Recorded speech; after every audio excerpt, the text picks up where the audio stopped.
নমস্কার। অষ্টাঙ্গ যোগ।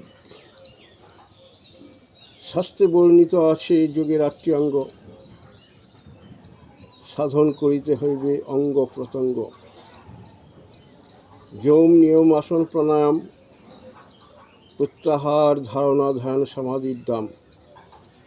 অহিংসা, সত্য, অন্ত্য, ব্রহ্মচর্য, অপরিগ্রহ, এই 5টি ধাপই যম বলে কহ।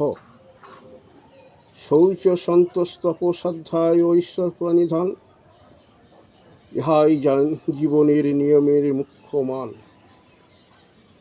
ধ্যানাসন, শাস্ত্রাসন, শবাসন, নিয়ে আসন, শরীরকে সুস্থ সবল রাখার জন্য এই যোগাসন।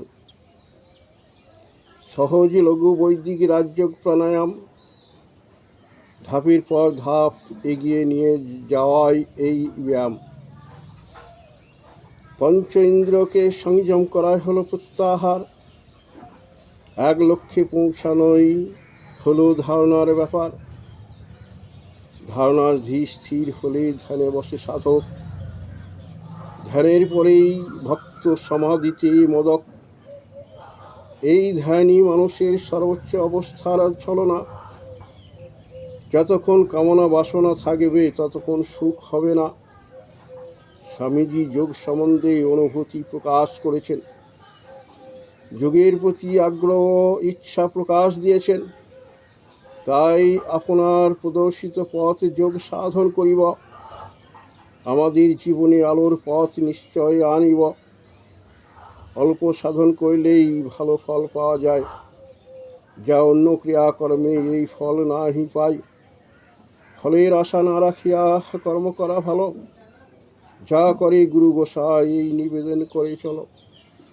যুগ যুগ ধরে লক্ষ লক্ষ মানুষ অনুশীলন করে চলে, হয় না বেহুশ। মনোবিজ্ঞানী সমীক্ষা দল অনুশীলন করেছেন, জীবাত্মা ও পরমাত্মার কথা যোগে দিয়েছেন। যিনি শ্রদ্ধা সহকারে যোগ সাধনা করেন, তিনি সমস্ত যোগীদের মধ্যে শ্রেষ্ঠ হয়ে ধরেন। যোগী যেন যোগ ভ্রষ্টা কখনো না হয়, সংসারে থেকে যোগ করিব নিশ্চয়। সংসার ধর্ম হয় পরম ধর্ম, সুখে দুঃখে হে দিন কাটে বহু কর্ম। অত্যাচারিত হে যেন জীবন শেষ না করি, এই বিদ্যায় শ্রেষ্ঠ রূপে ধরি। গৃহাশ্রমে থেকেই যোগ বুদ্ধির বিষয়, গৃহাশ্রমে ত্যাগ না করি আশ্রয়।